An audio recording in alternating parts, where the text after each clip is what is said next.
Sometimes you just can't win. I just got done installing a new idler arm on it and doing an oil change when I was checking the rest of the fluids and noticed it was low on coolant, so went to put some in it. Well, it turned out that what was in it was just straight water. So we were like, well, that's not good. So we managed to drain the radiator of water. Then we were just going to fill it with straight antifreeze, but then it all just came straight out the weep hole on the water pump. Yeah, so I guess the old water pump and this S-10 here said enough of this shit, and the seal just went out. And I guess it must have been going for a while because my grandpa noticed some weird noises when it was running. And also it's been losing coolant for a while now. And he just wasn't able to pin it down, but I guess the seal is just done. But I was really worried at first that the water had frozen, that again, it had what appears to be straight water in it. So I was really worried that this engine had, the water had frozen and broken the block or something. But no, the block is fine. I mean, I'll even go and start it up and you'll hear that it runs fine. Well, you might hear something from the bad water pump, maybe.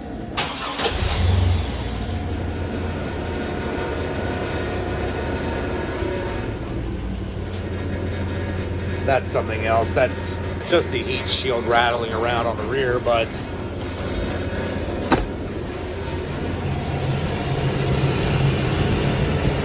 you might be able to hear some of the bearing noise from the water pump. I can hear it a little. I don't know if the camera's picking it up, but either way, we gotta fix that because my grandpa has nothing else to drive. So, that would be water pump number 3 I've seen fail within the past week or so. Yeah, within the past week, because I saw the water pump go out on, I saw a water pump go out on a Honda Accord hybrid. And they had to do the timing belt as well because the timing belt was in bad shape as well. So, worked out pretty well, actually. The water pump went out on this Envoy I did. It was a really bad pump. We still have the water pump to that Envoy I did. This one failed. Bearing went out and it was no good. And now this is going to be water pump number 3, although this one hasn't failed nearly as hard. Seems like it's just the seal that's gone, or mostly the seal that's gone. I haven't been able to... I mean, with the belt tension still on it, I was able to feel play in the water pump in that GMC Envoy, but in this one, I went and I shook the fan around. I couldn't feel anything. So at least... seems like the seal just totally letting go is pretty recent. But that stinks. That's going to be number 3. Again, that's number 3 of the pumps I've failed. Of pumps I have seen fail this week. Oh, by the way, the radiator cap's bad too. This sucks. Man, I've got to take a Bigfoot-sized dump, and I forgot the keys in the garage. Dang it! Well, you might not be able to gauge how cold it is outside, but I mean, as I'm filming this, but it's so cold that well, I went to go turn it off, and the key was incredibly stiff. But of course, it's still pretty stiff. I had to go, and earlier I had to go to turn this thing off, and I still do. It's cold out. Okay, I've got the serpentine belt off now, and I don't know if you'll be able to see it or hear it very well. Well, you can't really hear it. I can't hear it, but you can definitely feel there's the tiniest amount of play in this water pump. Teeny tiny. Like it's very slight.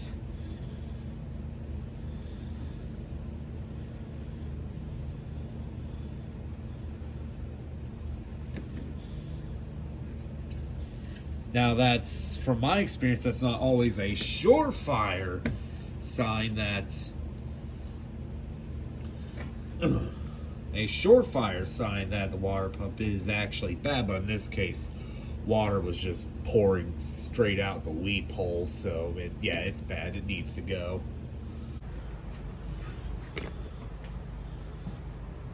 This here's one of my favorite tools ever, little impact driver. What you do is you just put it on the bolts and it takes it right out.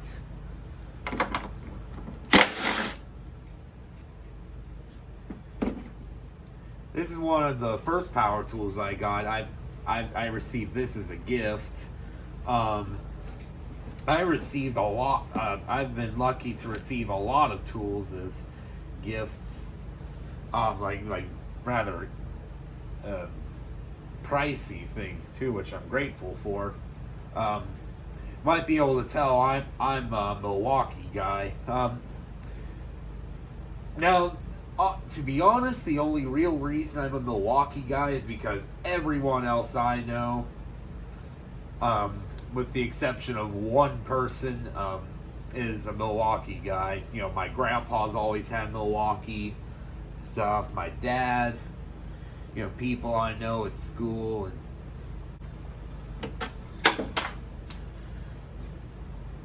now, my opinion, you can't really go wrong with whatever brand of power tools you go with. I mean, like, as long as they're like, you know, more like name brands, you know, like anything's good enough. You know, like Ryobi, DeWalt, Bosch. They seem to have pretty good power tools. Who else?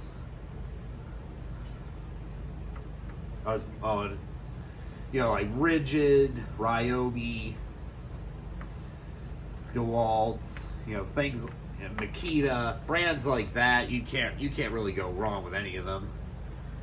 I mean, sure, some might be a bit better than the others. Some are cheap, but you know, are still good. Some are cheap and are just junk. Some are just plain overpriced, like Snap-on, which I have to call Snap-off because I don't believe in Snap-on tools.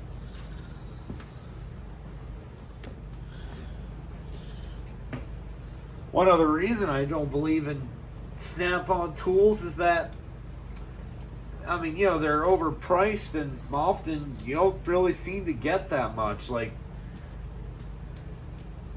you know, like some of those socket sets from Snap-off, they're missing. They skip sizes, and I absolutely cannot stand when they do that. It's so annoying that there's a socket that I need, like 20 millimeter sockets. Those are ones that are very often skipped over with like sets of wrenches. You know, one day you need a 20 millimeter socket for something, and guess what? All you have is a 19 or a 21. It's so annoying.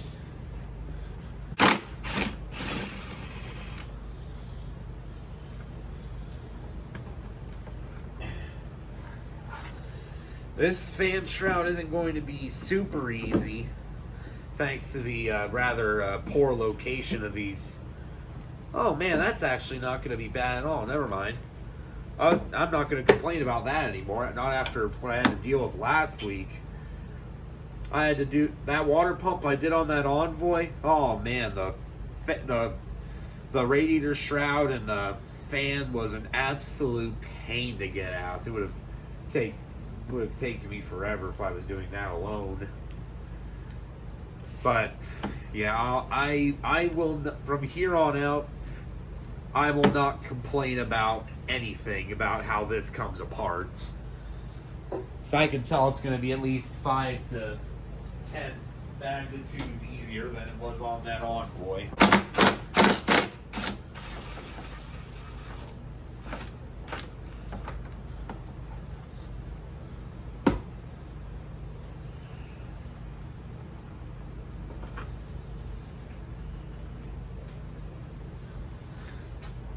And with any luck, the shroud should just come right out. The nice thing about this shroud is that it's sort of in 2 pieces. I don't know why GM ditched this design in those Envoys, because surely this was cheaper, right? It must have been. That's the only real motivating factor behind GM's bull crap. Every decision that they've made that's landed them in legal trouble, kind of like when Ford decided it was better to just let their cars blow up than, from people running in the back of them a little too hard, than to fix them, and then it almost ended up being more expensive to deal with the lawsuits, but it's where we live in, folks. Oh man, yeah, that feels dangerous.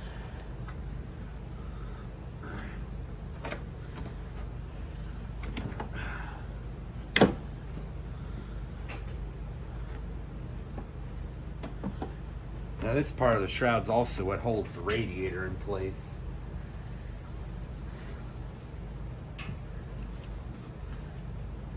This design is kind of bad, but again, this isn't anywhere near as bad as that Envoy.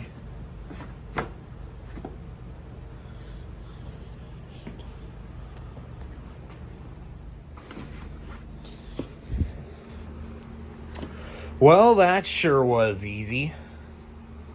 Most difficult part was just kind of manipulating those AC lines, but really that wasn't bad at all. I sure wish they could have kept a design like that for their Envoy. Man, I'd really hate to have to do a water pump on one of those Envoys with on one of those Envoys or Trailblazers with a 5.3. Also, just check out how much room there is to this work here in general. Look at that. Right now it's after midnight. But, when we get the water pump tomorrow, this is actually going to be pretty darn easy.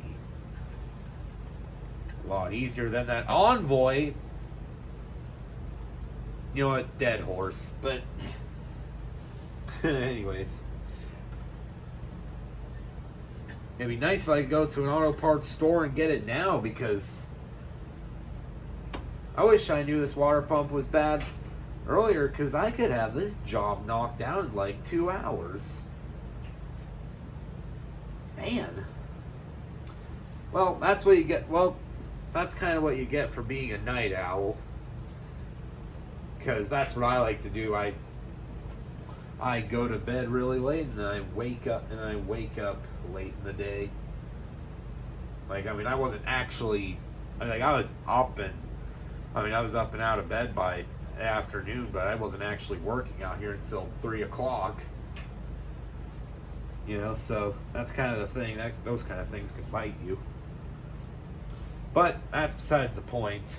Let's see what else we can do. Alright, for loosening these clutch fans, I've just came up with a method. Basically, what you do is I had a 1/2 inch extension there, and I smacked on the thing on the clutch part that screws onto the water pump, and I sort of struck at it at sort of the angle that I'm loosening it at. So meaning that I didn't hit it directly on center on the flat of that nut, but just off a little bit to the side of where I wanted to loosen it towards. Because this is, of course, just regular right-hand thread. And then what I do is I put the wrench on here, then I smacked it with a hammer, and I think it's worked. A little bit of impact force, loosen this thing right up.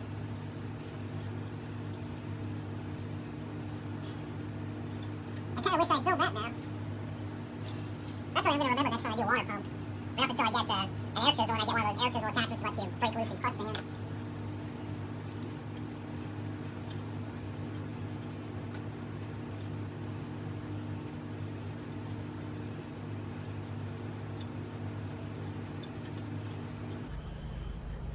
Careful here, because the big thing is that I don't want to drop the fan. There we go.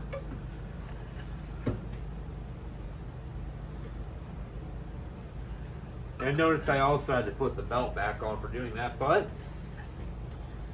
alright, now I'm able to sort of illustrate what I'm trying to say a little better. Basically take, you know, an extension, a nice long extension, or I'm sure even a punch would do, like a really big long punch, but basically hit on the nut here, basically sort of about like right there-ish, and strike it a few times. And I saw on the video where I learned of that trick, the guy was able to just loosen it up right then and there, but I wasn't quite able to do that. I struck it here a few times, and then I put the wrench on, and then I smacked the wrench itself with the hammer, and then this thing came right loose.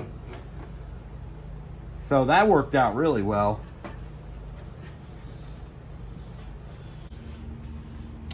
Alright, so I've stripped back a couple more layers, and you might be able to hear the bearing now.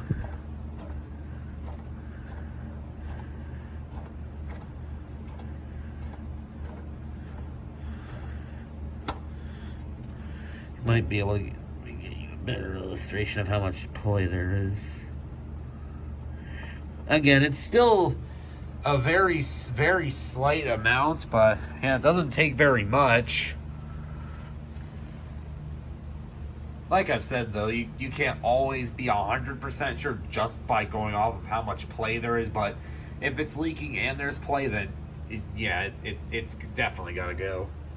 Next thing you got to do is just drain the coolant and do some other things.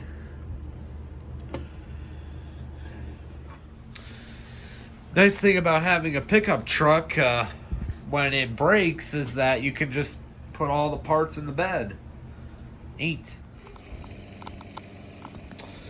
Well, I quit filming the S-10 there because I didn't feel like filming it anymore, and you didn't really miss much. All there was just me struggling with some gaskets, trying to put them on, and then giving up and just using some RTV.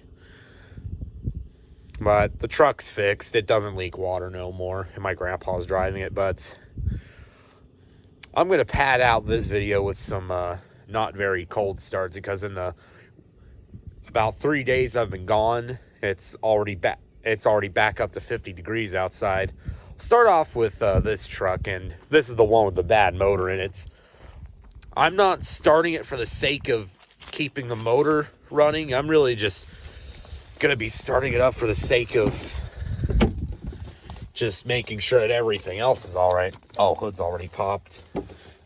You know, making sure everything else is okay for when the new motor goes in it, because this one sounds really bad. Alright, so I figured I'd get some nice tripod footage of this thing starting up. I think that's negative, isn't it? Yeah, that's negative. You'll see here they got like some kind of house wiring they got like household wiring for something. I have no idea what. Man, what did they do to this truck? Actually, there we go.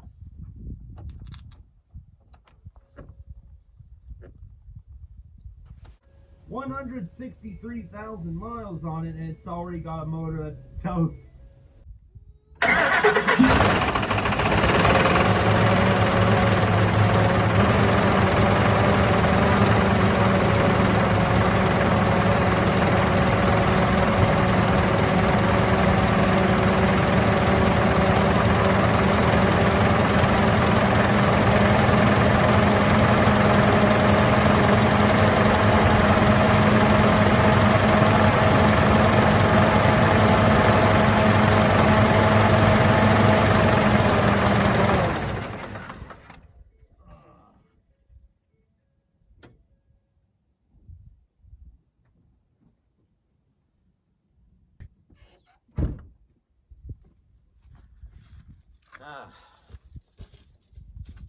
I cringe every time I listen to this thing starts.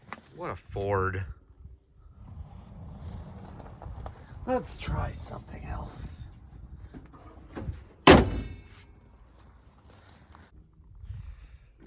And now we're off on the hunt for something more reliable.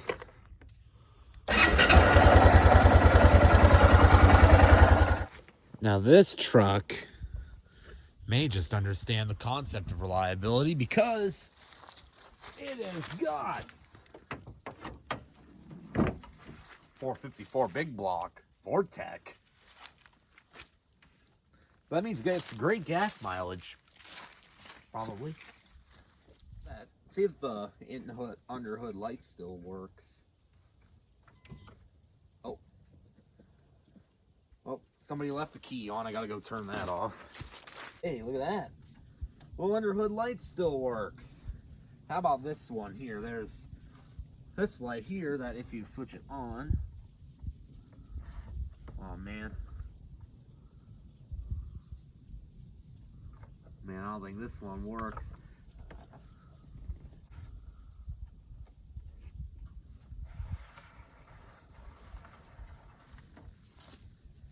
Check this out. This truck has one of those little under hood light thingies. Like your truck breaks down or you need to just look at something, you can pull this out, shine the light. This would be actually would actually be useful if it had a little LED light in it. Probably could just buy a little LED bulb and put that in. Might do that someday.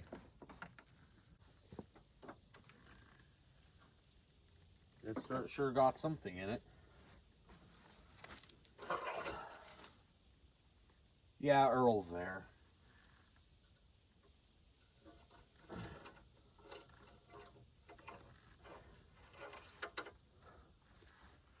Enjoy the show!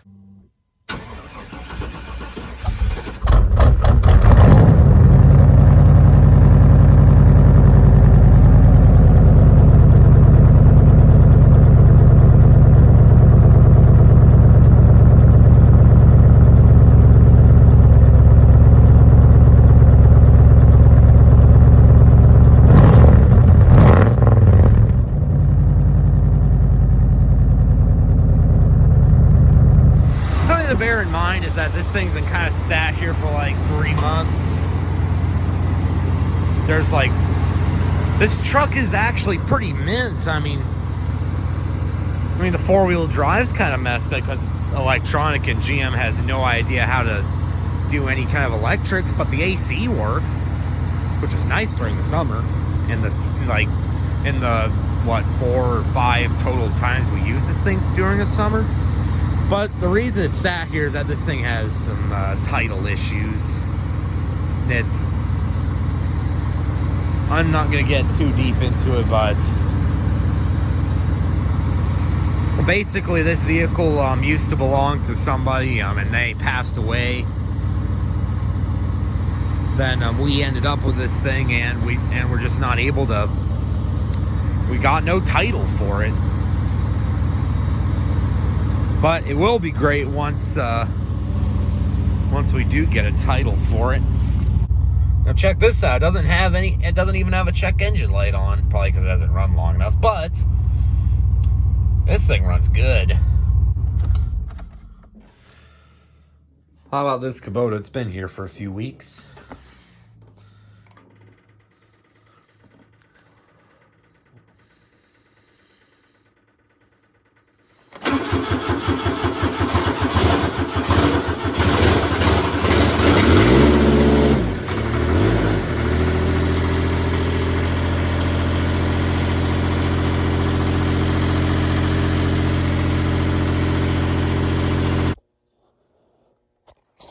And last, a 4Runner. This thing, it's been sitting in here. It's been down with a bad rear end. It's up on jack stands. It can't even move.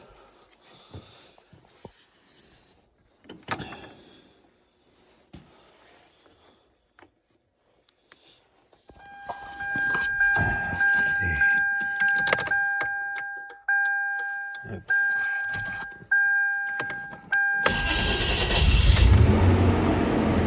Oh wow, fired right up this time.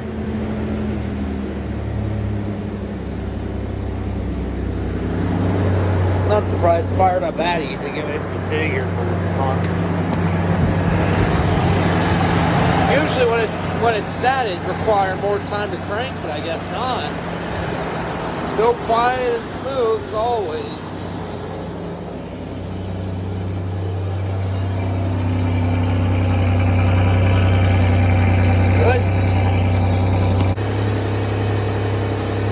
This one proved even less uneventful than the Suburban. Well, you don't hear me complaining about that, though. Definitely don't mind.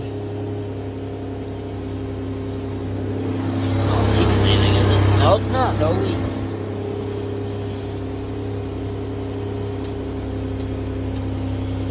Let's see if this light that we put on still works. Oh, yeah, it still works.